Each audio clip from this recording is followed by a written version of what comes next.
Nah, mulai Bu. Bismillahirrahmanirrahim.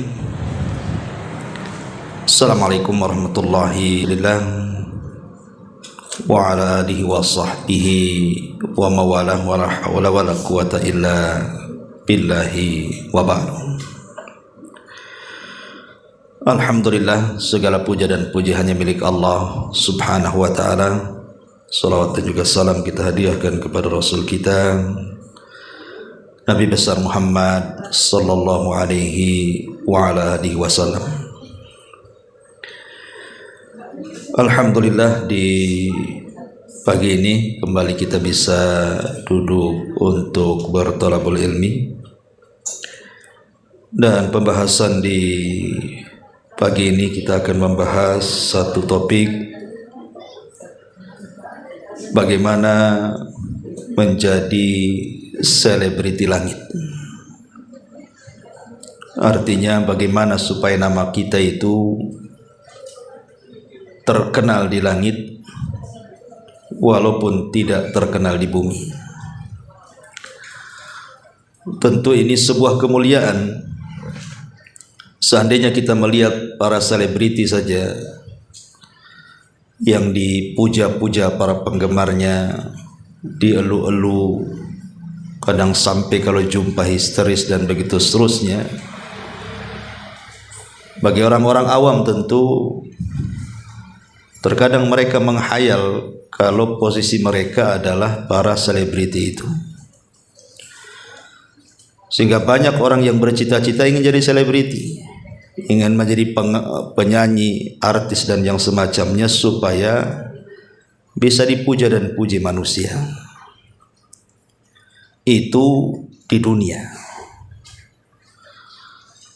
Tetapi yang namanya dunia itu kan fana. Betapa banyak para artis itu yang dulu dipuja-puja, belakangan dihujat manusia. Terkadang muncul, terkadang tenggelam. Tetapi kalau seandainya kita dikenal di langit, dikenal di hadapan Allah, dikenal di hadapan para malaikat, tentu ini kemuliaan yang jauh lebih mulia dibandingkan para selebriti yang ada di bumi. Karena tujuan kita hidup itu ya memang mencari pujian dari Allah subhanahu wa ta'ala dan doa para malaikat. Ma'asyiral muslimat yang dimuliakan Allah subhanahu wa ta'ala, lalu amalan apa saja supaya nama kita itu bisa disebut-sebut di langit, terkenal di langit? Tidak apa-apa tidak terkenal di bumi, tapi terkenal di langit. Maka di sini saya sebutkan beberapa amalan yang sebagiannya mudah kita lakukan, ya sebagiannya juga agak sulit kita lakukan. Pertama, memperbanyak zikir kepada Allah subhanahu wa ta'ala. Dan itu disebutkan dalam sebuah hadis qudsi yang dikeluarkan Imam Bukhari dari Abi Hurairah radhiyallahu anhu. An Abi Hurairah radhiyallahu anhu qala Rasulullah sallallahu alaihi wasallam, yaqulullahu jalla wa ala, ana inda dhanni abdi bi wa ana ma'ahu idza dzakarani fa in dzakarani fi nafsihi dzakartuhu fi nafsi wa in dzakarani fi al-mala'i dzakartuhu fi mala'i khair minhum wa in taqarraba ilayya bi shibrin taqarrabtu ilayhi dhira'an wa in taqarraba ilayya dhira'an taqarrabtu ilayhi ba'an wa in atani yamshi ataituhu harwalatan. Dari Abu Hurairah radhiyallahu an, Nabi sallallahu alaihi wasallam bersabda, aku akan berada dalam persangkaan hambaku kepadaku, dan aku selalu bersama hamba tersebut jika ia selalu mengingatku. Jika hamba itu mengingatku dalam dirinya, maka aku pun sama akan mengingatnya dalam diriku. Dan jika dia mengingatku dalam perkumpulan, maka aku akan mengingatkan dalam perkumpulan para malaikat juga, yang jauh lebih baik daripada mereka. Jika ia mendekat kepadaku sejengkal, aku akan mendekat kepadanya sehasta. Jika ia mendekat sehasta, aku akan mendekat kepadanya sedepah. Jika ia mendatangiku dalam keadaan berjalan, maka aku akan datang kepadanya dengan kondisi berlari. Ma'asyiral muslimat yang dimuliakan Allah Azza wa Jalla, perhatikan hadis ini. Allah Subhanahu wa taala sampai mengatakan, "Idza dzakarani fa in dzakarani fi nafsihi dzakartuhu fi nafsi." Jadi kalau kita berzikir, tidak ada yang tahu kecuali hati kita saja. Maka Allah Subhanahu wa taala akan menyebutkan juga di sisinya. Tapi kalau kita umpamanya berzikir di halayak orang ramai, umpamanya ibu dari sini ke pasar, entah baca tasbih subhanallah, takbir alhamdulillah, ataupun tahlil la ilaha illallah, atau tahmid Allah, takbir Allahu akbar. Pokoknya zikir apa sajalah. Zikir itu kan macam banyaknya. Maka apabila kita kemudian berzikir kepada Allah di tengah-tengah keramaian manusia yang tidak berzikir, maka nama kita akan disebut oleh Allah Subhanahu wa taala di hadapan para malaikat yang ada di langit. Luar biasa, Bu.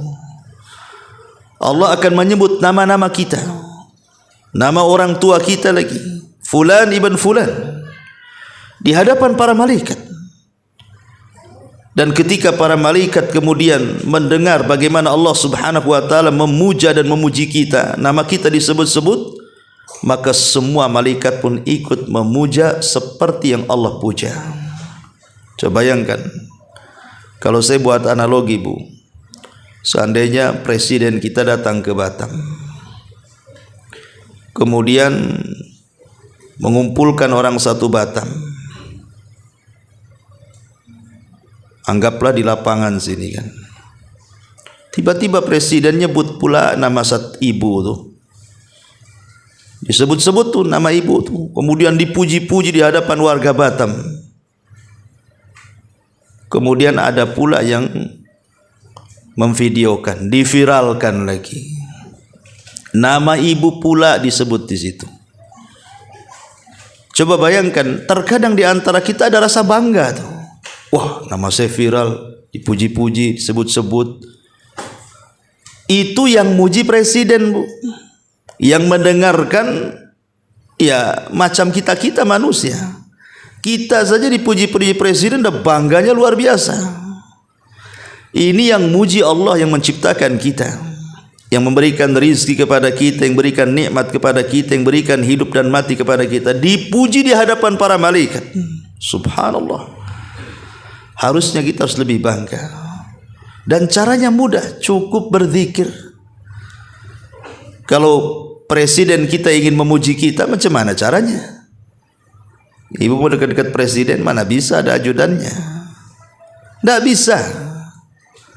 Betapa banyak orang-orang yang memuji presiden, belum tentu presiden muji kita kan, Bu. Tapi kalau kita memuji Allah Subhanahu wa taala, dipastikan Allah langsung memuji kita, ada timbal balik. Bahkan Allah memuji di hadapan para malaikatnya, dengan bangganya dia menyebut nama kita. Luar biasa, Bu. Maka jangan bakhil untuk berzikir. Zikir itu perkara mudah, karena bisa dilakukan dalam kondisi apapun oleh siapapun, tanpa melihat waktu apapun. Berzikir kan amalan mudah.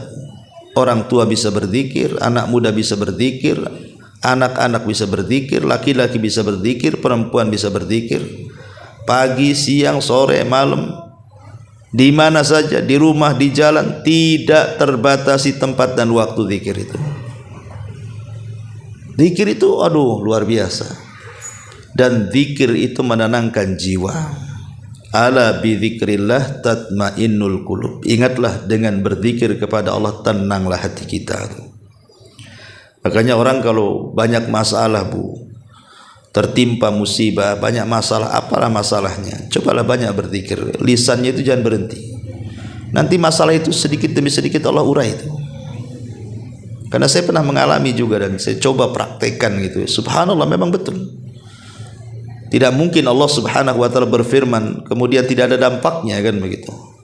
Ala bidzikrillah tatmainnul qulub. Ma'asyiral muslimat yang dimuliakan Allah Azza wa Jalla. Kemudian yang kedua, ini kan zikir secara umum bu ya. Sekarang zikir secara khusus. Perhatikan hadis Nabi sallallahu alaihi wasallam. Hadis Nu'man ibn Bashir radhiyallahu an, yang dikeluarkan oleh Imam Ibnu Majah dan disahihkan oleh Syekh Nasiruddin Al-Albani rahimahullahu taala.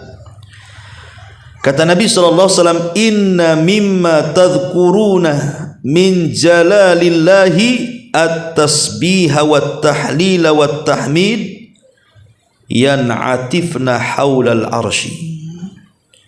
Lahunna dawawi kadawawin nakhli tadhkuru sahibaha amma yuhibbu ahadukum an yakuna lahu au la yazalu lahu man yadhkuru bi." Kata Nabi sallallahu alaihi wasallam dari Nu'man ibn Bashir radhiyallahu an, sesungguhnya di antara kalimat-kalimat yang kalian ucapkan tentang keagungan Allah Azza wa Jalla adalah ucapan tasbih subhanallah, ucapan tahlil la ilaha illallah, ucapan tahmid alhamdulillah. Ucapan tasbih subhanallah, tahlil la ilaha illallah, tahmid alhamdulillah. Kata Nabi SAW, maka ucapan itu akan selalu berputar-putar di sekeliling arsy Allah Subhanahu wa taala. Bagi tiap-tiap kalimat tersebut suaranya mendengung bagaikan dengungan lebah yang menyebutkan orang-orang yang sedang membacanya. Bukankah seseorang dari kalian menginginkan atau selalu ingin akan sesuatu yang dapat mengingatkan akan dirinya?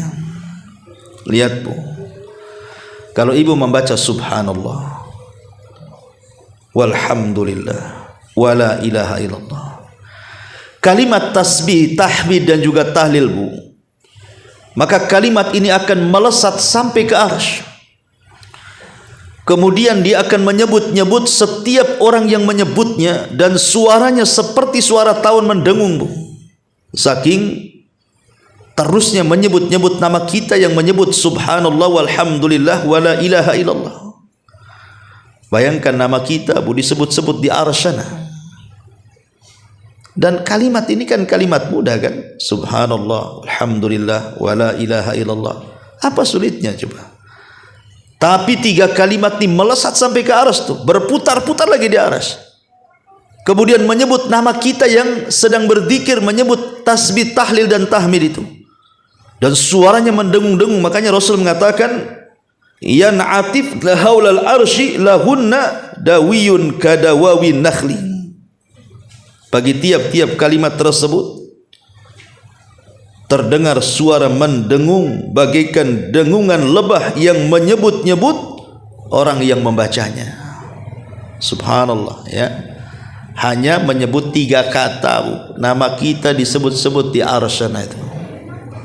Subhanallah walhamdulillah wala ilaha illallah.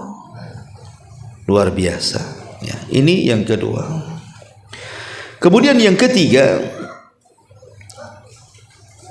ma'asyiral muslimat yang dimuliakan Allah Subhanahu wa taala, selain daripada berzikir secara khusus dengan menyebutkan subhanallah walhamdulillah wala ilaha illallah Allahu akbar, juga ketika kita berdoa membaca doanya Nabi Yunus, la ilaha illa anta subhanaka inni kuntu minadh dhalimin. La ilaha illa anta subhanaka inni kuntu minadh dhalimin. Sebab ada sebagian ahli tafsir yang menceritakan ketika Nabi Yunus alaihi salatu wassalam dimakan ikan, kemudian masuk ke dalam perut ikan, kemudian dibawa ke dasar lautan itu, maka Nabi Yunus mengalami 3 kegelapan. Gelap dalam perut ikan, gelap di dasar lautan, dan gelap di tengah malam. Maka Yunus alaihi salatu wassalam pun akhirnya melupakan segalanya. Bagaimana coba ibu berada di perut ikan, di dalam lautan gitu ya. Berarti terlepas padanya segala hubungan dengan dunia kan bu. Segala hubungan dengan dunia, tidak dengan harta, tidak dengan kekuasaan, tidak dengan jabatan, tidak dengan kenikmatan dunia, terputus semuanya tuh. Nabi Yunus alaihi salam tuh. Karena dia berada di perut ikan pula. Ngapain di situ coba? Kalau tidak terputus dengan kehidupan dunia. Maka di saat kesepian itulah Yunus alaihi salatu wasallam berusaha untuk mentauhidkan Allah dan beristighfar, meminta ampun akan dosa-dosanya, dan mengatakan la ilaha illa anta subhanaka inni kuntu minadh dhalimin. Tidak ada sembahan yang berhak disembah kecuali Engkau, Maha suci Engkau ya Rabb. Aku mengakui kesalahanku, kezalimanku kepadamu. Ampunilah dosa-dosaku. Ketika Nabi Yunus membaca la ilaha illa anta subhanaka inni kuntu minadh dhalimin, itu suara doanya melesat sampai ke langit. Sehingga para malaikat yang ada di langit ini, mereka mengatakan ya Rabb, sautun ma'rufun min 'abdin ma'rufin la nadri aina makana. Ya Rabb, kata para malaikat itu, kami kenal suara ini, keluar dari hamba yang sangat dikenal. Siapa dia dan di mana dia? Maka kemudian Allah Subhanahu wa taala memberitahu bahwa itulah Yunus ibn Matta, atau Nabi Allah Yunus alaihi salatu wassalam sedang berdoa, bermunajat kepadaku. Suaranya melesat sampai ke langit, didengar oleh para malaikat. Makanya jangan lupa bu, berdoa sebelum mengumandangkan doa, meminta sesuatu kepada Allah itu selipkanlah doa yang biasa oleh Nabi Yunus dibaca, la ilaha illa anta subhanaka inni kuntu minadh dhalimin. Kata Nabi, siapapun yang berdoa dengan doa Dhunnun, maksudnya Yunus alaihi salam, pasti mustajab doanya. Ini yang ketiga. Yang keempat, supaya nama kita disebut-sebut di langit bu, menjadi selebriti langit, carilah kecintaan Allah kepada kita. Buat Allah itu cinta dengan kita. Macam mana caranya? Ya banyak amalan-amalan yang dengan amalan itu Allah cinta dengan kita. Karena apabila Allah Subhanahu wa taala sudah cinta dengan kita bu, maka nama kita akan disebut-sebut. Bukan hanya 1-2 malaikat, semua malaikat lagi, yang jumlahnya tidak ada yang tahu kecuali Allah Subhanahu wa taala. Wa ma ya'lamu junuda rabbika illahu wa ma huwa illa dzikra lil bashar. Tidak ada yang tahu jumlah tentara Allah dari kalangan malaikat kecuali Allah Azza wa Jalla. Bayangkan Rasul naik ke langit saja. Di langit pertama setiap 4 jari ada malaikat yang ruku sampai kiamat, sujud sampai kiamat, berdiri sampai kiamat. Setiap 4 jari malaikat itu berapa tuh jumlahnya? Yang tawaf di Baitul Ma'mur itu 70.000 malaikat itu tawaf, keluar gak kembali, datang pula malaikat baru. Itu setiap hari itu. Berarti kita tidak tahu berapa jumlah malaikat itu. Itulah tentara-tentara Allah Azza wa Jalla. Lah semua malaikat yang ada di langit dan yang ada di bumi itu bu, mereka akan memuji kita kalau kita mendapatkan kecintaan Allah kepada kita. Ingat hadis yang sering saya sampaikan, hadis Abi Hurairah radhiyallahu anhu, di mana Nabi SAW mengatakan, innallaha idza ahabba fulanan, Allah itu kalau cinta dengan si fulan atau si fulana, nadahu Jibril. Yang pertama dipanggil siapa? Jibril. Kemudian Allah Subhanahu wa taala berfirman kepada Jibril, "Ya Jibril, inni uhibbu fulanan fa ahibbahu." Jibril, aku suka dengan si fulan ibn fulan itu, maka kamu harus suka juga dengan dia. Ketika Jibril tahu bahwa Allah menyukai salah seorang di antara kita dan menyebut-nyebut nama kita, maka Jibril berteriak mengumpulkan semua malaikatnya. Dia kan pemimpin malaikat. Maka semua malaikat akan mendengarkan apa yang akan diucapkan Jibril. Maka Jibril mengatakan, "Ya malaikat Allah, innallaha ahabba fulanan fahibbuhu." Wahai malaikat-malaikat Allah, dimanapun kau berada, Allah sudah mencintai fulan ibn fulan, maka kalian semua harus mencintainya. Maka semua malaikat ketika mendengar nama kita, semua cinta dengan kita. Dan apabila semua malaikat cinta dengan kita, Allah tanamkan kecintaan kepada makhluk yang ada di bumi. Luar biasa.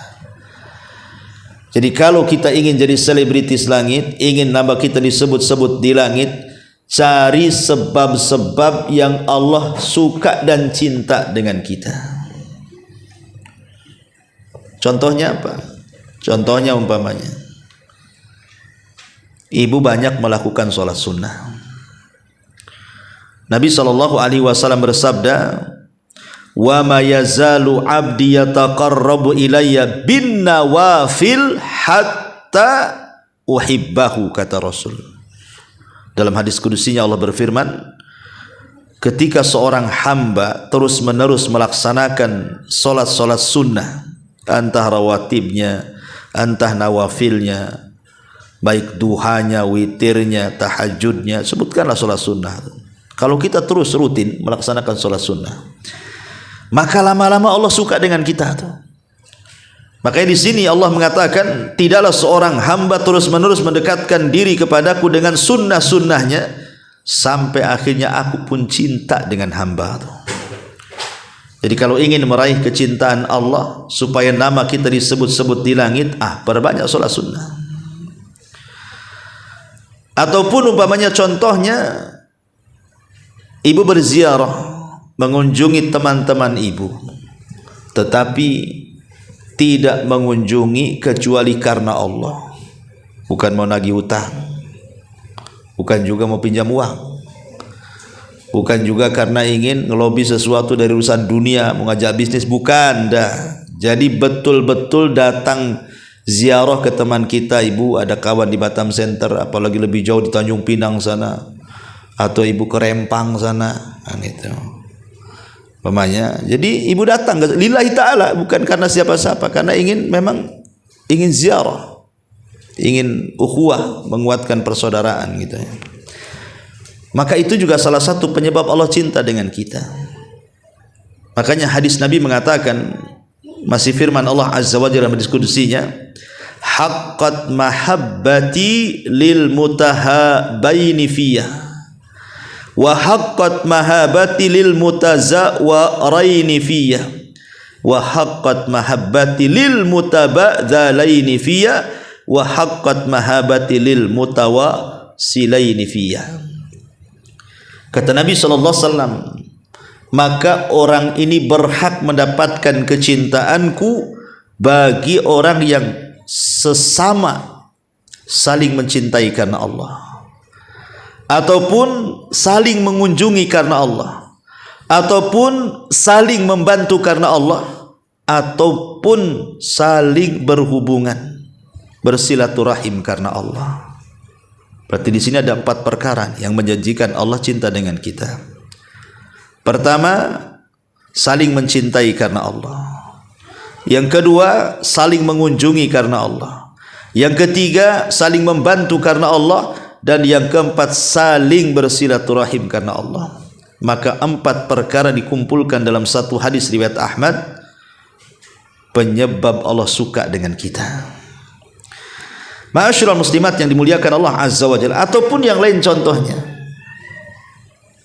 ibu mendapatkan musibah, entah kesehatan, entah anak-anak, orang tua, tetangga, usaha, apalah sebutkan musibahnya.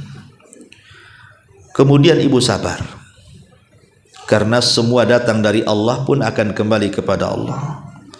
Kemudian ibu mengharap pahala dari musibah itu. Setelah ibu mengatakan inna lillahi wa inna ilaihi rajiun, ibu katakan musibah yang menimpaku. Maka kalau bisa ibu lakukan dua perkara ini saat ibu terkena musibah, ibu istirja, mengembalikan musibah kepada Allah. Yang kedua, ibu mengharap pahala dari musibah itu, pahala sabar, maka itu tanda Allah akan turunkan kecintaannya. Makanya Nabi SAW mengatakan, inna idhamal jaza ma'a idhamil bala. Besarnya balasan dari Allah itu tergantung besarnya cobaan yang Allah timpakan kepada kita. Kemudian Nabi SAW mengatakan, innallaha idza ahabba abdan ibtalahu. Allah kalau suka dengan seorang hamba, pasti Allah kasih ujian. Kemudian kata Rasul sallallahu alaihi wasallam, faman radiya falahu ridha wa man sakhita falahu sukhtu. Siapa yang ridha dengan ujian itu, maka Allah ridha dengan dia. Tapi siapa yang murka dengan ujian itu, Allah juga murka kepadanya. Maka untuk meraih kesabaran adalah ketika kita ditimpa musibah, istirja, kembalikan semua kepada Allah, katakan inna lillahi wa inna ilaihi rajiun. Kemudian yang kedua, katakan Allahumma hjurni fi musibati, ya Allah berikan pahala akan musibah yang menimpa kepadaku, semoga aku bisa sabar. Nah, kan? Itu juga salah satu penyebab Allah cinta dengan kita. Ataupun contoh yang lain, umpamanya tanda cinta Allah subhanahu wa ta'ala kepada kita adalah Allah menyelamatkan kita dari fitnah dunia dan syahwatnya. Kata Nabi SAW, inna Allah azza wa jal yahmi abdahu al-mu'min fid dunya wa huwa yuhibbuhu kama tahmuna maridakumut ta'ama wa syaraba takhafuna alaihi. Allah ini akan melindungi hambanya yang mukmin di dunia dan dia mencintainya sebagaimana kalian akan melindungi orang sakit supaya makan dan minum supaya sembuh. Maknanya di sini tanda meraih kecintaan Allah, kita berusaha untuk menjauh dari fitnah dunia. Fitnah dunia kan macam-macam, Bu. Ada fitnah perut, fitnah kemaluan, fitnah anggota badan dan begitu seterusnya, kan? Kita berusaha untuk tidak melangkah kecuali ke tempat yang benar. Kita tidak mendengar kecuali yang boleh didengar. Kita melihat tidak diarahkan ke yang haram, gitu ya. Lisan pun tidak menggibah, tidak berdusta dan begitu seterusnya, menghindari fitnah-fitnah itu. Maka kalau kita bisa menghindari fitnah-fitnah itu, maka itu sebab terbesar juga Allah cinta dengan kita. Sekali lagi, kalau Allah sudah cinta dengan kita, kita akan jadi selebritis langit, Bu. Disebut-sebut nama kita di langit, di hadapan para malaikat, di hadapan Jibril, Mikail, Israfil, malaikat pemikul ars dan seluruh malaikat yang ada di langit. Luar biasa. Ya, ini juga di antara penyebab yang keempat, carilah penyebab kecintaan Allah kepada kita. Karena perkara itu bukan bagaimana kita mencintai Allah, tapi bagaimana Allah cinta dengan kita. Kemudian yang kelima, carilah penyebab-penyebab supaya kita bisa mati husnul khotimah, supaya kita bisa meninggal husnul khotimah.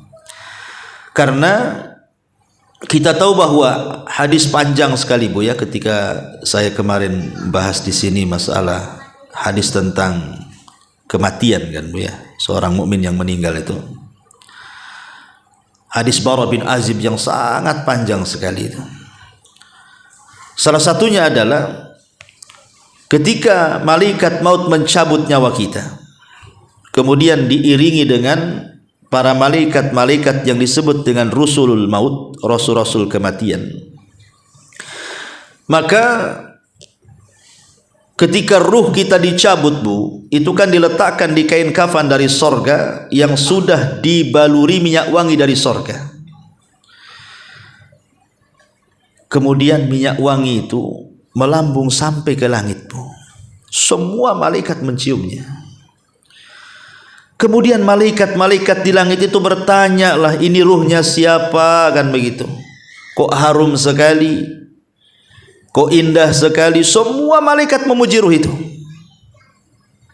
Maka kemudian Rasulul Maut yang membawa ruh dalam kafan sorga dengan bau semerbak harum itu menyebutkan ruhnya Fulan ibn Fulan, menyebut nama yang paling disukai dia di dunia.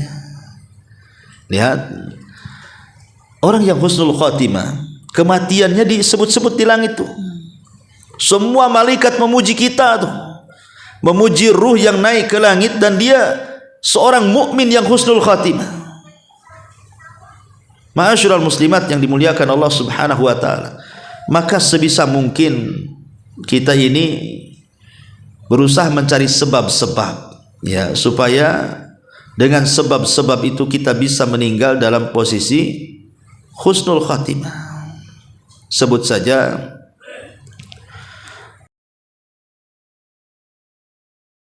saya katakan, biasakan baca Quran, doa sebelum tidur. Biasakan. Karena para ulama mengatakan kalau seandainya Allah takdirkan kita ini bangun di pagi hari, alhamdulillah, pasti Allah akan bangunkan kita di atas fitrah, di atas kebaikan. Tapi kalau Allah takdirkan kita meninggal, maka boleh jadi kita diwafatkan husnul khatimah. Kenapa?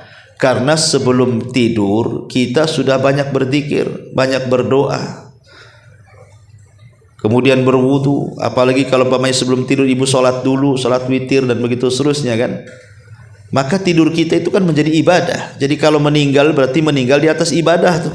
Nah, berarti husnul khatimah lah, kan begitu ya. Kemudian juga hal-hal yang diantara penyebab husnul khatimah adalah dengan memperbanyak taubat. Karena Allah yang mengatakan wa tubu ilallahi jami'an ayyuhal mu'minun la'allakum tuflihun. Bertobatlah kalian kepada Allah semuanya wahai orang-orang yang beriman agar kalian tuflihun, selamat. Selamat dari kematian, su'ul khatimah. Makanya sering saya katakan, Bu, jangan numpuk-numpuk dosa. Kalau hari ini buat dosa, cepat istighfar. Kalau dosa besar, cepat ngambil wudu, sholat taubat, ya, supaya mudah-mudahan dengan cara itulah diampuni dosa kita dan kita tidak menumpuk-numpuk dosa.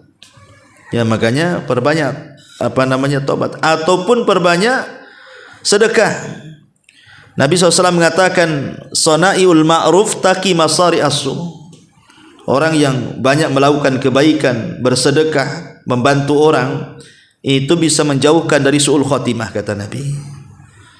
Ataupun dengan memperbanyak kematian, sedikitkanlah angan-angan kepada dunia supaya kita lebih banyak lagi beribadah kepada Allah Azza wa Jal.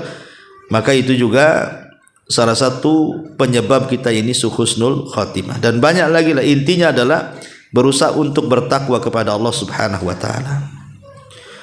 Kemudian yang nomor 7, yang nomor 6 ya.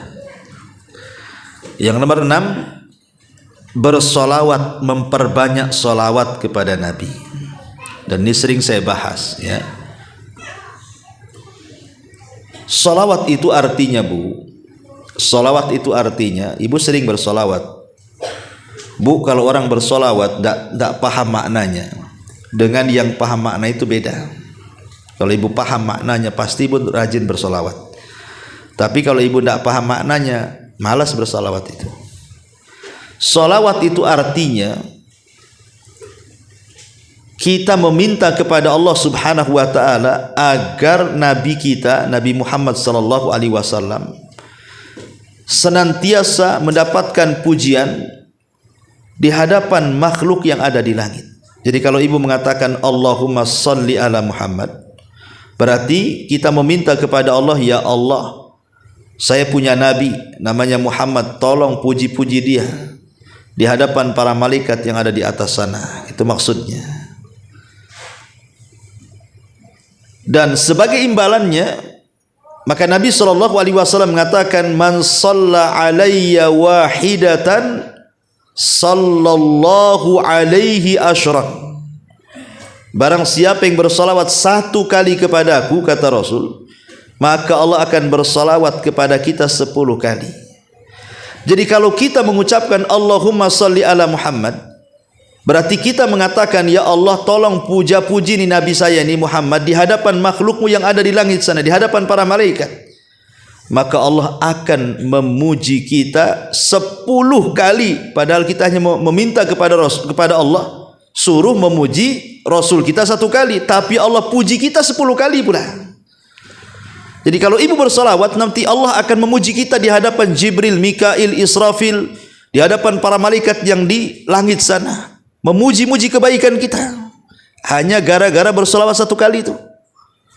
Coba Bu, kalau dari sini pulang ibu bersalawat sampai 100 kali, berapa Allah akan puji kita di hadapan para malaikat itu di langit sana, di hadapan ya. Kalau ingin jadi selebritis langit, cukup ibu banyak salawat. Ya, kalau bagi laki-laki masuk masjid sebelum berdoa, Allahumma shalli ala Muhammad, Allahumma ftahli abwaaba rahmatik. Kemudian keluar dari masjid, Allahumma shalli ala Muhammad, Allahumma ftahli abwaaba fadlik. Umpamanya contohnya seperti itu. Ya, jadi bersalawat itu kan mudah, Allahumma shalli ala Muhammad. Dan kalau ingin lebih baik lagi, ibu bersalawat menggunakan salat Ibrahimiyah. Nah, itulah salat terbaik. Allahumma salli ala Muhammad wa ala ali Muhammad kama sallaita ala Ibrahim wa ala ali Ibrahim innaka Hamidum Majid. Allahumma ali Ibrahim. Itu salawat terbaik, kata Imam As-Sakhawi dan Imam Ibnul Qayyim rahimahullahu ta'ala. Tapi kalau ibu terlalu kepanjangan gitu ya, maka cukup Allahumma salli ala Muhammad. Cukup kan itu ya, cukup dengan bersalawat, nama kita pula dipuji-puji di langit, kan luar biasa. Makanya jangan bakhil untuk bersalawat. Ini yang ke-6. Kemudian yang nomor 7, mencari ilmu. Kayak kita gini Bu ya. Ibu datang ke majelis taklim, kemudian duduk ya di majelis taklim. Ini penyebab terbesar juga kita jadi selebritis langit Bu.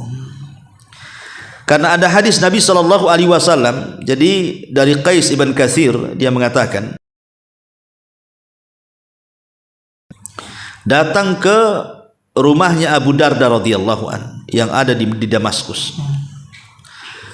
Maka Abu Darda mengatakan, wahai saudaraku, apa yang menyebabkan kamu datang jauh-jauh dari Madinah menemui aku, kata Abu Darda. Maka kata orang ini, hadithun ballagani annaka tuhaddithuhu an Rasulillah. Aku hanya sampai kepadaku sebuah hadis bahwa engkau yang mendapatkan langsung dari Nabi SAW. Hanya ingin itu saja. Jadi laki-laki ini dari Madinah ke Damaskus itu hanya ingin menanyakan satu hadis kepada Abu Darda. Jadi Abu Darda mengatakan, enggak ada yang lain kecuali itu. Tidak, katanya. Atau mungkin setelah kamu datang kemari kau ada urusan dagang di sini? Enggak. Atau engkau ingin mencari dunia atau apa setelah datang dengan aku? Enggak juga. Memang murni aku datang dari Madinah menemuimu itu hanya untuk bertanya satu hadis ini saja, katanya. Katanya kau dengar langsung dari Nabi. Maka Abu Darda pun kemudian menceritakan dia, aku memang langsung mendengar dari Nabi SAW dan beliau bersabda, man salaka tariqan yabtaghi fihi ilman salakallahu bihi tariqan ilal jannah. Barang siapa yang berjalan, mungkin ibu dengan kaki ke sini, dengan motor, dengan mobil gitu ya ke sini, dalam rangka mencari ilmu agama, Allah akan mudahkan nanti langkahnya menuju surga. Kemudian kata Rasul, wa innal malaikata la tad'u ajnihataha ridan li talabil ilmi. Maka sesungguhnya para malaikat akan mengepak-ngepakkan sayapnya karena suka dengan para penuntut ilmu. Wa innal alim la yastaghfiru lahu man fis samawati wa man fil ardi. Di sini syahidnya. Dan seorang alim yang belajar menuntut ilmu agama itu, semua makhluk yang ada di langit Siapa yang makhluk yang di langit? Para malaikat lah. Bahkan semua makhluk yang ada di bumi ikut-ikut memintakan ampun akan dosa kita, Bu. Disebut-sebut nama kita di langit. Ibu fulanah bintu fulanah lagi ngaji di rumahnya Pak Yudi. Disebut-sebut tuh di langit tuh. Ya. Tapi ingat, Bu, datang kemari sebagaimana orang ini kepada Abu Darda, betul kau hanya mencari hadis Nabi? Iya. Bukankah urusan lain? Enggak. Apa salah pas ini mau dagang? Enggak juga. Jadi datangnya ibu kemari itu murni ingin ngaji, Bu. Bukan karena itu yang punya utang sering ngaji tuh. Nah, kita ngajilah sekalian nagih. Nah, bukan itu, Bu, ya. Ataupun karena itu ada kawan di situ suka ngaji, dah lama saya nggak ketemu. Ayo kita ke sana yuk. Berarti kan ingin ketemu kawan, bukan ingin ngaji di situ. Itu berarti ngajinya sampingan. Ya. Jadi bukan karena apa-apa, memang murni datang dari rumah ke sini ya memang ngaji. Ya gitu maksudnya ya. Nah, itulah yang kemudian semua malaikat yang akan di langit itu kenal kita atau mendoakan kita lagi. Subhanallah. Ya kan? Luar biasa thalabul ilmi itu. Ya, tapi ya walaupun luar biasa keutamaannya kayak gini pun ya sedikit juga yang datang. Coba ibu buat konser dangdut, ya, nggak diundang pun datang, bu, tetangga nengok di jendela, bu. Ya.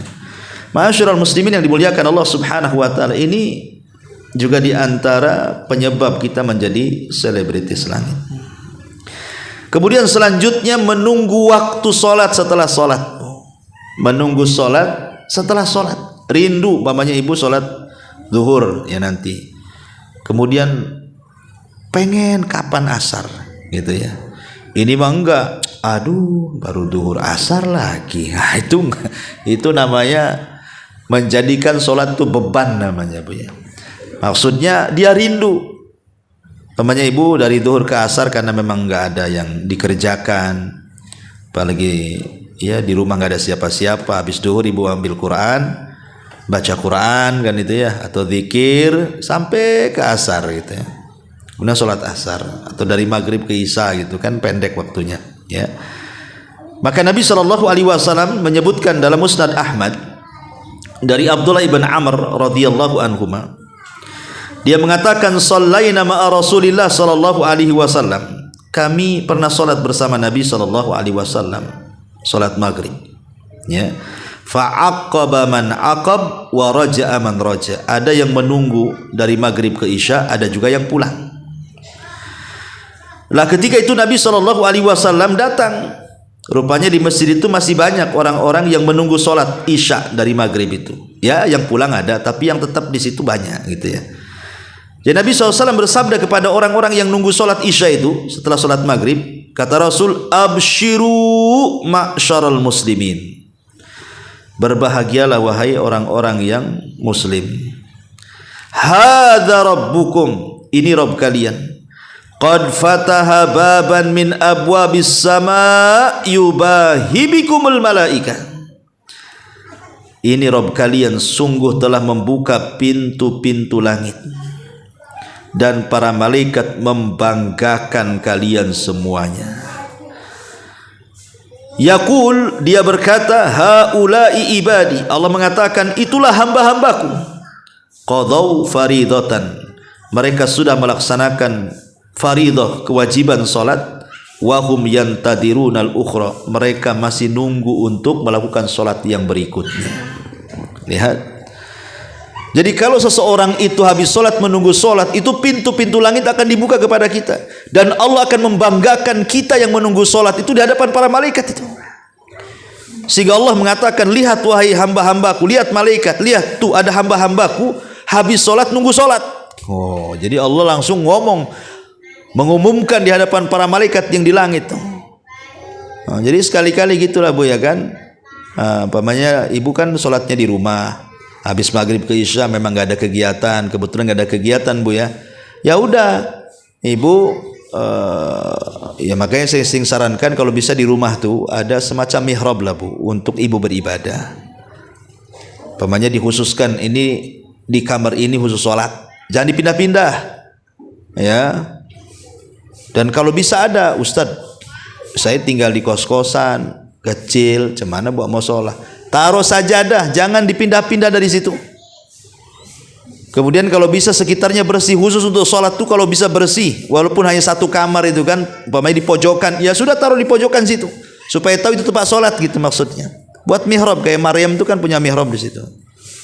Ini enggak, ibu sholat kadang di dapur, kadang di ruang tengah, apa kok musholahnya pindah-pindah gini? Ya, jadi kalau bisa satu tempat itu khusus, kalau rumahnya kecil ya tinggal digulung sajadahnya, kalau mau sholat ya dibentangkan gitu Bu ya. Nah, ibu sholat maghrib di situ. Habis sholat maghrib ya ibu duduk baca Quran sampai isya. Kemudian isya ibu sholat. Nanti nama ibu di langit disebut-sebut tuh sama Allah Azza wa Jal, dan Allah mengatakan, lihat malaikat tuh hambaku tuh habis melaksanakan sholat wajib, dia nunggu sholat wajib yang lainnya katanya. Luar biasa kan. Nah, kemudian yang terakhir, biasakan berkata jujur. Nabi SAW mengatakan dari hadis Abdullah bin Mas'ud radhiyallahu an, Nabi mengatakan, inna sidqa yahdi ilal bir, wa innal birra yahdi ilal jannah, wa innar rajula la yataharra sidqa hatta yuktaba indallah siddiqa, wa innal kadhiba yahdi ilal fujur, wa innal fujura yahdi ilan nar, wa innar rajul la yataharral kadhiba hatta yuktaba indallahi kadzdzaba. Sesungguhnya kejujuran itu bisa mengantarkan kepada kebaikan, dan kebaikan itu mengantarkan ke surga. Kalau seseorang membiasakan jujur, maka dia akan dicatat di sisi Allah sebagai orang yang jujur. Di sini syahidnya, hatta yuktaba indallahi siddiqo. Kata ulama ketika mensyarah hadis ini, kalimat hatta yuktaba indallahi siddiqo, sampai Allah mencatat dia sebagai orang jujur, maksudnya Allah akan mengumandangkan nama kita di hadapan para malaikat. Si fulan itu jujur, si fulan jujur di hadapan para malaikat. Luar biasa Bu ya, nama kita akan disebut-sebut di langit sebagai orang jujur tuh. Orang kalau Allah yang mengatakan jujur, walaupun manusia bilang dia dusta, tidak ngaruh. Tapi kalau Allah sudah katakan kita pendusta, walaupun satu dunia manusia mengatakan kita jujur, nggak ada gunanya. Karena kadang-kadang jujur manusia itu kadang-kadang pencitraan saja, tidak betul-betul jujur kan. Kayak sekarang nih musim politik kan ya, anggota-anggota caleg-caleg gitu kan, atau yang hendak memimpin negara kita ini, nampak kan itu, yang tadinya nggak pakai jilbab gitu ya, yang nggak pernah pakai songkok, yang nggak pernah ke masjid, rajin pula ke masjid. Subhanallah juga. Yang jarang sedekah pula gitu. Udah jadi, jangan lagi melangkah ke masjid, nengok masjid pun tidak, ya kan. Nah ini kan masalah, ini kan kadang-kadang kan dibuat-buat pencitraan saja. Makanya kalau Allah sudah mengatakan pendusta dia, walaupun satu dunia mengatakan jujur, buat apa kan itu? Mendingan Allah mengatakan kita jujur di hadapan para malaikat, manusia mendustakan, itu lebih baik bagi kita. Karena kalau Allah sudah memuliakan kita, tidak ada yang bisa menghinakan kita. Tapi kalau sudah menghinakan kita, tidak ada manusia yang bisa mengangkat kita. Ma'asyiral muslimat yang dimuliakan Allah Azza wa Jalla, maka inilah perkara-perkara penyebab besar supaya kita menjadi selebritis langit, nama kita disebut-sebut di langit, dan kita menjadi terkenal di hadapan para malaikatnya. Wallahu a'lam bishawab. Sampai di sini Bu. Ya, mudah-mudahan ada manfaatnya. Mungkin kita buat tanya jawab. Silakan kalau ada yang mau bertanya.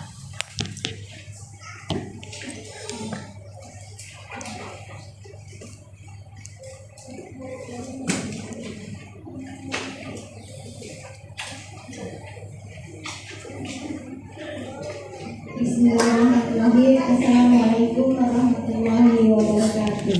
Waalaikumsalam warahmatullahi wabarakatuh. Tadi telah dijelaskan oleh Ustaz. Yang saya tanyakan sholat taubat. Iya. Yang afdal untuk sholat taubat itu kapan? Malam atau siang, Ustaz? Sholat tobat dilakukan kalau kita habis buat dosa, Bu. Umpamanya ibu buat dosa pagi-pagi, kemudian sholat tobatnya malam, sore mati pula, Bu. Cemana tuh? Ya. Jadi sholat tobat itu dilakukan setelah kita maksiat. Seandainya kita ini naudzubillah gitu kan, berzina ataupun menggibah atau apa gitu kan, ya maksiat kepada Allah Azza wa Jalla, sholat supaya tidak ngumpul-ngumpulin dosa. Jadi sholat tobat itu tidak ada waktu yang jelas, bisa pagi, bisa siang, bisa sore, bisa malam, tergantung kita melakukan dosanya. Wallahu a'lam. Satu lagi Ustaz. Ya. Ini pelajaran yang minggu kemarin-kemarin. Yang saya tanyakan, kalau kita mau tidur itu kita di apa dengan setan itu kan diikat kan. Nah, dengan membuka dengan 3. Kalau kita akan membuka ikatan setan itu dengan 3. Pertama, apa itu kemarin? Berdoa sesudah bangun tidur, kedua berwudu, ketiga sholat. Oke. Ketika kita bangun malam, umpamanya 1:30, kita sholat langsung, tapi sholat terus kita tidur lagi. Apakah tidur kedua ini kita diikat setan lagi? Bukan diikat, dicekik lagi mungkin? Enggak lah, Bu. Iya. Saya karena kita bangun malam itu akhirnya kita ngantuk gitu, jadi iya, betul. agak kesiangan. Mohon penjelasan Ustaz. Iya, alhamdulillah ya Bu. Jadi maksud hadis itu adalah ketika awal tidur. Awal tidur, makanya tidur jangan malam-malam kan, itu tidur itu ya jam-jam 8, 9 tuh ya, paling telat jam 10. Jadi kalau dia bangun jam 1 atau jam 2, kemudian ibu tadi bilang berzikir, berwudu, kemudian sholat, secara otomatis kan sudah hilang ikatannya. Karena ibu sudah masuk ke jam sepertiga malam akhir. Sepertiga malam akhir itu turun para malaikat, Allah aja turun. Jadi ikatan itu sudah terlepas sampai pagi. Sudah nggak mungkin lagi ada ikatan lagi. Besok lagi ngikat lagi dia. Ya. Tapi Bu, yang ingin saya nasihatkan, jangan kemudian kita lebih mendahulukan yang sunnah, melalaikan dan melupakan yang wajib pula. Subuh itu wajib, sholat malam itu sunnah. Jangan gara-gara kita giat sholat malam, subuhnya pula telat, bablas, malas gitu kan. Justru sholat sunnah malam itu hanya sebagai pelengkap sholat subuh. Makanya kenapa kalau bisa sholat sunnah itu dilakukan mendekati subuh saja. Umpamanya jam 3:30 gitu Pak, supaya ke subuhnya dekat. Sebab kalau dilakukan jam 1 kadang-kadang kayak tadi ibu cerita kan, kemudian ibu tahajud sampai 2:30 ngantuk, bablas pula sampai jam 6, ya kan, rugi jadinya mengejar yang sunnah meninggalkan yang wajib. Ataupun sholat malamnya terlampau capek, jangan juga Bu. Ya makanya Rasul membatasi 11 rakaat. Kalau memang menjadikan kemudian kita lelah berdiri membaca, kemudian subuhnya kita kemeng semua, akhirnya asal-asalan, lebih baik tinggalkan sholat malam mendingan sholat wajib, itu jelas. Tapi kalau kita bisa membagi, oh malamnya sudah diperkirakan nih, ya paling ibu ambil 2 rakaat atau 4 rakaat atau 8 rakaat ataupun 11 rakaat pun yang pendek-pendek gitu ya suratnya, karena mungkin umur 1, ya, kesehatan yang kedua, ibu kan bisa ngukur diri gitu ya. Nah, kemudian kalaupun nanti masih jam 4 kan ibu bisa berbaring, namanya itija. Itija itu maksudnya baring ke lambung kanan. Tapi kalau caranya ibu tidur lagi ke kasur, ambil lagi bantal, AC pula 16, itu ya bablas kalau kayak gitu. Artinya kan diupayakan sunnah Ittija itu sunnah. Rasul itu kan tidur 3 waktu. Pertama di awal malam beliau tidur, nanti di pertengahan malam beliau bangun, atau dia tambah tidurnya 2/3 malam, di 1/3 malam beliau bangun. Kemudian mendekati subuh beliau baring, tidak tidur, baring aja untuk supaya istirahat karena habis sholat malam. Makanya kata Nabi SAW, falyastarih qaimuha wal yastaiqid naimuha. Yang sholat malam istirahat, yang tidur bangun, kata Rasul. Nah, kemudian nanti siang sebelum duhur, ada yang mengatakan setelah duhur sampai jam 2 itu namanya tidur kailulah. Tidur siang itu tidak boleh lama-lama, ya paling lama 1 jam, paling lama, ya kan. Lebih daripada itu sakit kepala nantinya. Jadi hanya untuk mempersiapkan kita ini tenaga di malam hari, makanya ada namanya kailulah. Ada yang mengatakan 1 jam sebelum duhur, ada yang mengatakan 1 jam setelah duhur. Nah, jadi itu yang saya nasihatkan, jangan kita mati-matian sholat malam akhirnya bablas pula subuhnya. Wallahu alam. Kalau bisa ibu beli alarm yang kencang tuh bu, ya kan ada alarm kencang tuh. Nah, tidur taruh samping telinga bu. Nah kan dia kalau bunyi kan nanti ibu terperanjat-peranjat kan. Nah, takut bablas, ya kita kan harus mencari sebab juga. Nah, karena namanya kita manusia itu, tidur itu memang pelengkap sifat kita. Orang kalau nggak bisa tidur kan bukan manusia tuh. Itu malaikat kalau nggak tidur ya. Wallahu a'lam.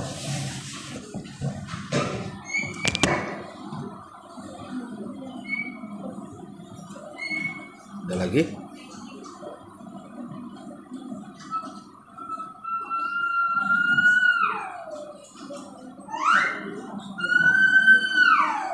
Assalamualaikum warahmatullahi wabarakatuh. Waalaikumsalam. Ada titipan pertanyaan Ustaz.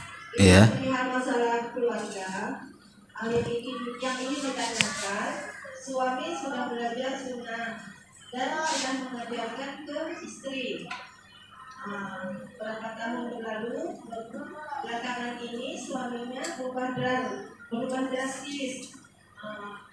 Masalah dia melalaikan sholat dan memberi nafkah, dan dia itu sekarang melakukan kekerasan fisik terhadap istri. Jadi sikap istri ini harus bagaimana Ustaz? Iya, alhamdulillah. Ini pertanyaannya, suaminya yang ngajak istrinya hijrah. Ya. Sudah hijrah, suaminya pula yang tidak hijrah, balik lagi ke belakang. Itu maksudnya ya. Jarang sholat, malah kasar. Itulah hidayah bu. Belum tentu orang yang ngasih petunjuk kepada orang lain dia tetap di atas petunjuk. Makanya pentingnya kita banyak berdoa itu, ya muqallibal qulub tsabbit qalbi ala dini. Waidat yang membolak-balikan hati, tetapkan hatiku di atas agama. Karena dulu juga ada Ramlah kalau tidak salah ya, Ramlah ibn Abi Sufyan kalau tidak salah. Ramlah ibn Abi Sufyan ini atau disebut Ummu Habibah ya, atau siapa, pokoknya namanya Ramlah, putra Abi Sufyan. Dia hijrah ke Habasyah sama suaminya. Kemudian suaminya murtad, masuk Nasrani, karena Habasyah kan negeri Nasrani bu. Itu sahabat Nabi tuh. Akhirnya kemudian Allah takdirkan meninggal. Maka akhirnya kemudian Nabi SAW meminang Ramlah menjadi istrinya. Artinya di zaman para sahabat saja ada juga yang pindah agama kan itu, ketika orang tidak istiqomah. Makanya Ummu Salamah radhiyallahu an ketika mendengar Nabi SAW sering membaca Rabbana la tuzigh qulubana ba'da idh hadaitana wa hab lana min ladunka rahmatan innaka antal wahhab. Ya Allah, jangan kau palingkan hatiku, dan juga ya muqallibal qulub tsabbit qalbi ala dinik. Dia bertanya, Rasul, kenapa doa itu terus yang kau baca dalam setiap selesai sholatmu? Maka Rasul mengatakan, ya Ummu Salamah, hati kita itu berada di jari jemari Allah. Allah itu suka-suka membolak-balikan hati, terkadang di atas hidayah, terkadang di atas kesesatan. Jadi kalau seandainya kasus tadi suami yang ngajak sadar, setelah istrinya sadar dia pula mabuk umpamanya kan, yaitu memang hidayah dari Allah. Hidayah dari Allah. Maka itu terpulang kepada istrinya yang sekarang.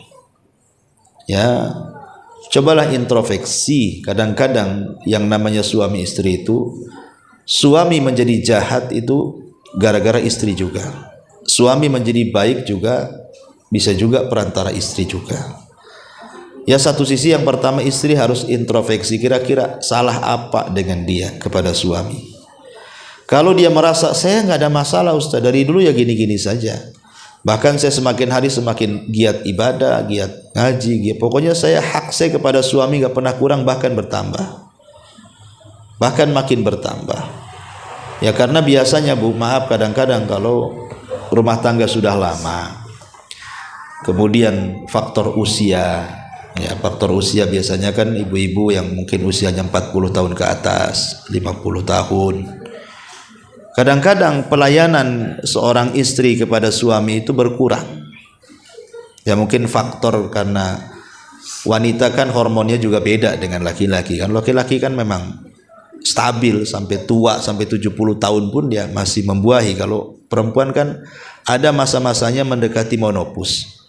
Terkadang kurang melayani. Ataupun mungkin ya kurang mengabaikan, disangkanya kalau sudah jadi suami dia maka sampai kiamat nggak akan cerai, mungkin begitu ya, pemahaman dia. Apalagi dia sudah ngaji, belum tentu juga. Ya, jadi nasihat saya ya satu, introspeksi diri. Yang kedua, berdoa. Hanya Allah yang membolak-balikan hati suami itu.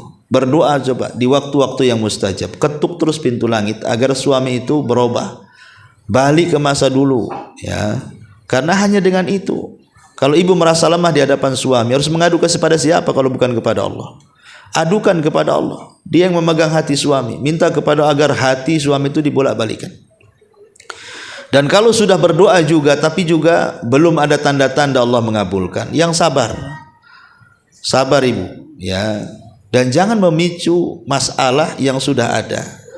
Oh, suami datang masalah, ibu pula buat masalah, kan double masalahnya.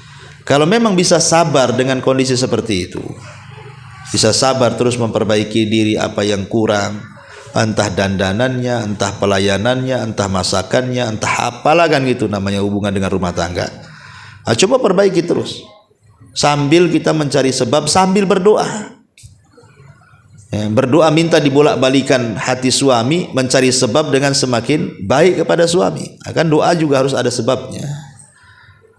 Kalau juga sudah berdoa, sudah menyerahkan diri kepada Allah, urusannya bertawakal, sudah mengambil sebab, kemudian suami masih seperti itu juga kan gitu ya, ya itu kan terpulang kepada ibu.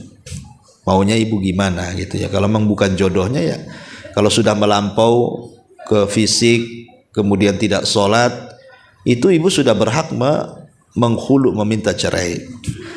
Tetapi walaupun demikian tidak boleh tergesa-gesa, hendaklah ada akal lah sedikit. Walaupun perempuan itu kan lebih ke perasaan, tetapi kalau bisa mainkan akal di sini. Ya, boleh jadi dengan berjalannya waktu, entah suami kena musibah, entah apa di luar, akhirnya sadar, kan kita tidak tahu juga. Ya banyak-banyak berdoalah, sabar. Apalagi kalau punya anak, nah gitu kan, mikir anak-anaknya. Ini kalau saya minta cerai, kemudian dapat suami baru, belum tentu juga lebih baik, jangan-jangan lebih jahat pula daripada dia. Kan tidak tahu kan, itu juga pernah terjadi di zaman Nabi. Ada Hasan ibn Thabit itu punya istri. Hasan ibn Thabit ini kan kurang ganteng Bu, istrinya cantik pula. Jadi Hasan ibn Thabit ini kalau jalan sama teman-temannya jelek sendiri dia. Jadi istrinya kayak gimana menghayalkan, aduh suami saya kok jelek sendiri, hitam sendiri, pendek sendiri, kok yang lain ganteng sendiri, tinggi, bagus. Akhirnya pudar rasa cinta istrinya kepada Hasan ini. Dia datang kepada Rasul. Aku ini tidak mencela agama Thabit suamiku, dia orangnya baik, taat, macam-macam. Cuman perasaan cintaku sudah hilang. Gimana kalau saya menggugat cerai? Kata Rasul, tunggu dulu. Dipanggilnya Thabit, tapi tetap ke wanita ini menggugat cerai. Akhirnya kata Rasul, balikan maharmu. Kau mau nggak balikan maharnya Thabit? Mau katanya. Akhirnya dibalikan mahar, cerailah keduanya. Kemudian si istrinya, mantan istri Thabit ini menikah lagi dengan pria idola dia, kriteria dia yang ganteng, yang putih, yang tinggi, pokoknya sesuai kriteria dapat dia. Setelah menikah menyesal, Bu. Kenapa? Rupanya tidak pandai urusan ranjang. Tidak pandai, dia terpuaskan urusan ranjang. Akhirnya dia buat ulah lagi, ingin cerai dengan suaminya, ingin balik lagi ke Sabit. Coba bayangkan. Tapi Sabit sudah tak mau. Ini kan terjadi kisah-kisah seperti ini di zaman para sahabat. Terkadang kita yang anggap kita jelek itu belum tentu jelek. Bisa saja itu kebaikan di hadapan Allah. Boleh jadi suami seperti itu mungkin juga jadi ujian, ya. Ujian ibu melatih kesabaran. Selaku istri bisa sabar nggak ini saya? Maka cobalah bertahan dulu, bersabar dulu, terus berdoa, tawakal, mencari sebab, ya.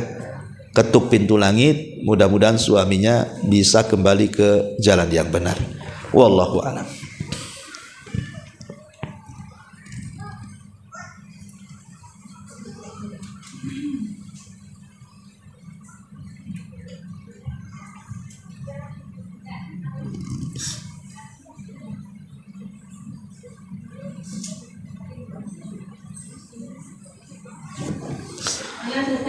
Ya, khalas. Udah, alhamdulillah kalau memang sudah